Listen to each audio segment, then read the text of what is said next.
Everything seemed like a normal race until that face got into my car. I couldn't shake the feeling that I'd seen that man before. But at first, I thought it was just a coincidence. An ordinary face. Nothing out of the ordinary. He got in quickly, remained silent, and simply said, "Go ahead."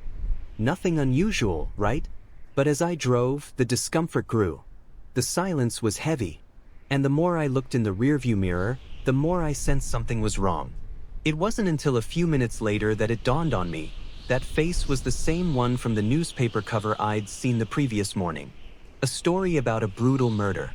And the suspect was identical to the man now sitting in the back seat of my car. If you enjoy strange real-life stories like this, leave a like and subscribe to Backseat Secrets. I have a lot of stuff I've never told anyone, but here, I decided to come clean. It was supposed to be just one more ride before the end of my shift. I was already tired, thinking about going home, but I left the app running just a little longer.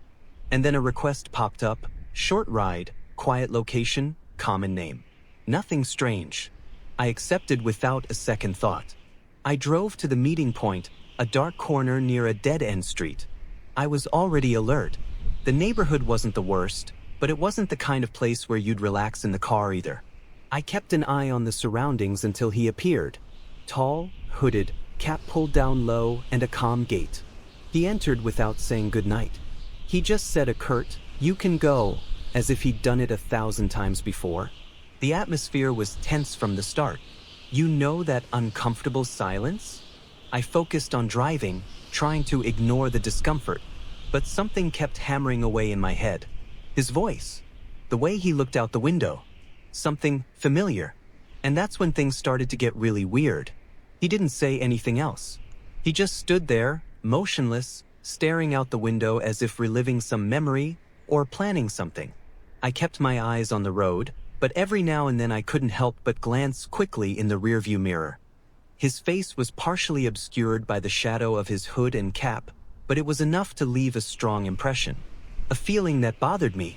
The first time I looked at it, I thought, have I taken this guy before?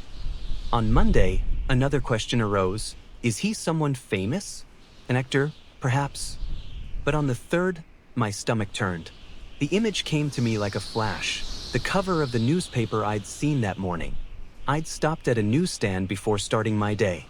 One of the headlines caught my eye. "Murder suspect remains at large. Police believe he's on the run." I remember looking at the photo with some discomfort. A common, even banal, face, but with a blank look. That look was the same one I now saw in the back seat. My heart began to beat faster. I felt goosebumps on my skin, and my hands began to sweat on the steering wheel. Doubt turned to certainty. It was him.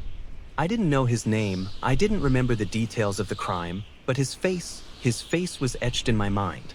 And now he was there, inside my car. From that moment on, driving became a struggle for survival. Every corner seemed longer. Every red light seemed to last forever. I couldn't think of anything else.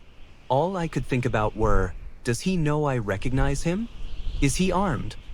What if he has no destination at all and just wants to disappear? But on the outside, I tried to maintain the same neutral expression as always. I feigned normalcy. I didn't want to show fear or surprise. I just wanted to finish that race safely. But that race was far from ordinary, and what came next would prove it to me. The silence was already making me tense. He wasn't using headphones, wasn't fiddling with his phone, didn't seem distracted. It was as if he were fully present, yet purposefully silent. And that was worse than any forced attempt at conversation. His silence seemed rehearsed. The race continued, and I tried to control my breathing. But it was when we passed a police car parked on the other side of the street that he finally spoke. He didn't ask about the traffic, nor did he make that generic comment that passengers often make. Instead, he blurted out, "Do you still read the newspaper?" The question caught me off guard. My mind went straight to the photo in the newspaper. I felt a chill run down my spine. I kept my eyes on the track and answered, trying to sound as nonchalant as possible. From time to time, he laughed through his nose. A short, muffled laugh. The kind you hear from someone who knows something you don't. Then he said, his voice low, almost as if he were thinking aloud. There are people who believe everything they read out there. Funny that. That sentence landed like a brick in my chest. He knew. Or he thought I knew. Or worse, he was testing my reaction. I tried not to change my expression. I pretended not to understand the meaning of the sentence. But my mind started racing. Did he see my reaction? Is he playing green? Did he read my record before getting in the car? Nothing made sense, but at the same time, everything seemed carefully calculated. The mood grew heavier. The road seemed darker, longer. I started mentally reviewing alternative routes, trying to think of ways to end the race without arousing suspicion.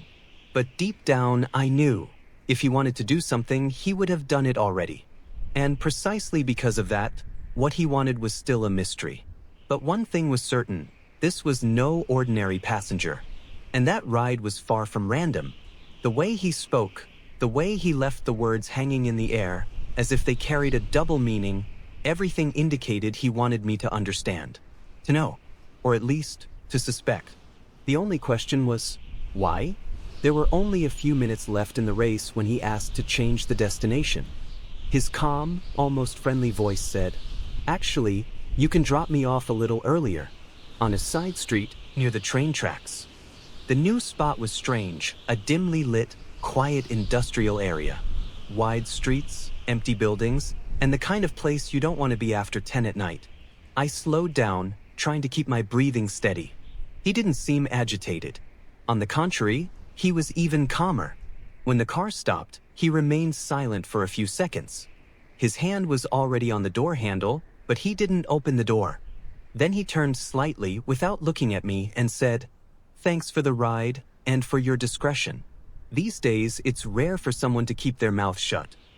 I didn't wait for him to close the door properly. I put it in first gear and drove off slowly, without looking in the rearview mirror. But that sentence echoed in my mind like a warning, or a threat. The race may have ended there, but the fear, that stayed with me for much longer. Even after he got off, I couldn't just move on. My body was driving, but my head was stuck on that last sentence. These days, it's rare for someone to know how to shut up. It didn't just sound like a thank you. It sounded like a code, a hidden message, maybe a warning or a confession. I walked away slowly, looking around as if expecting to see something moving among the abandoned warehouses. The street was deserted, but my heart wasn't. It was pounding so hard it felt like it was about to leap out of my chest. When I turned the first corner, I parked. I turned off the car. I took a deep breath. I grabbed my phone with my hands still shaking and opened the ride-hailing app. I wanted to see his name, the exact destination, any clue that might help me understand. But to my surprise, nothing. The ride disappeared from my history. There was no name, no route. As if it had never happened. My blood ran cold. I tried restarting the app, searching other tabs, checking old messages, but there was no record of that run. It was as if it had erased itself from the system. At that moment, one thing became clear, that passenger didn't want to be found. And worse, he seemed to know exactly how to disappear. I stood there, frozen in the car, cell phone in hand, feeling as if I'd just participated in something much bigger than I could fathom. How had that race disappeared from my history? I knew what I'd experienced, remembered every detail. His face, his voice, his gaze. None of it was a dream, but the system wasn't showing anything else. And if someone asked me, how would I prove it happened? I looked around again. The street was still deserted, too quiet. I felt a chill crawl up the back of my neck.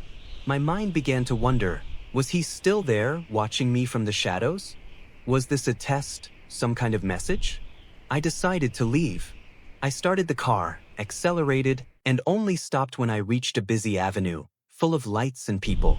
It was like escaping a nightmare. I parked at a gas station, got out of the car, and walked around for a while, trying to calm down. But nothing seemed normal.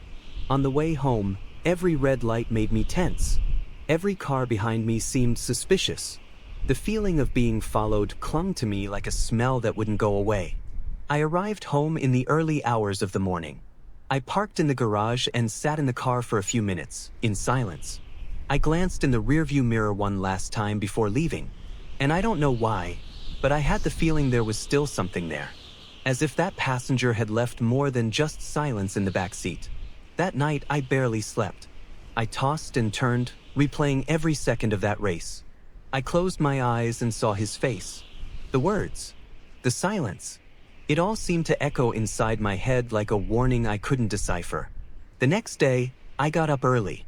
I was still hoping the system had registered something. Maybe the history had bugged, maybe the ride was in another tab. But nothing. No data. No rides recorded at that time. That's when I decided to go back to the newsstand where I'd seen the article. When I arrived, today's paper was already in the window, but I wanted yesterday's. I asked the clerk, and luckily, he still had a copy. I bought it and went straight to the crime page. And there was the photo. The same face. The same look. And now, with a name, Jason Miller, 34, wanted on suspicion of murder and involvement in organized crime. Police believed he was trying to flee the state. And then something caught my attention. The text said he'd disappeared 3 days earlier, after abandoning his car in an industrial warehouse near the train tracks. The same place where he asked me to leave him. My mouth went dry. I felt the newspaper slip from my hands. This wasn't just a coincidence. I was part of the escape. Unintentionally, but I was. And now I knew too much. Over the next few days, I became obsessed. I researched everything I could about Jason Miller. I discovered he was suspected of murdering a well-known businessman and had mysteriously disappeared while being sought by the police. The latest clues pointed to the area where he asked to get out of my car. The same street, the same setting. It was as if he'd been one step ahead the entire time. I tried to convince myself it wasn't my problem, that I was just the driver, that I wasn't to blame for anything. But the truth is, I knew. I knew what I saw. I knew who he was. And what's more, he also knew I knew. I started walking around looking around. I avoided nighttime rides. And every time a new passenger got on, I found myself analyzing their face, their tone of voice, their eyes, looking for signs. The trauma stayed with me, and no matter how much time has passed, I still haven't been able to forget that ride. Because unlike all the others, this one didn't end when the passenger left. It continues to this day, here, inside my head. Some people think being a rideshare driver is just about picking up and dropping off passengers, that we're invisible, that no one pays attention to the person behind the wheel. But after that night, I learned that the backseat holds secrets no one imagines. And sometimes, we carry more than just people. We carry stories, silences, fears, truths that will never be told. Jason Miller disappeared, never seen again. No arrests, no new trace. Some say he fled the country. Others believe he's dead. But sometimes, when I'm driving down some dark street, I still feel that same presence. As if he were there again, sitting in the back seat, silently. And you? What would you have done in my place? If this story has kept you hooked this far, don't forget to like and subscribe to the Backseat Secrets channel. I still have many strange races to tell, and some are even worse than this one. Now tell me in the comments, would you have reported it? Stopped the race? Or pretended nothing happened? I want to know what would go through your mind if you were behind the wheel.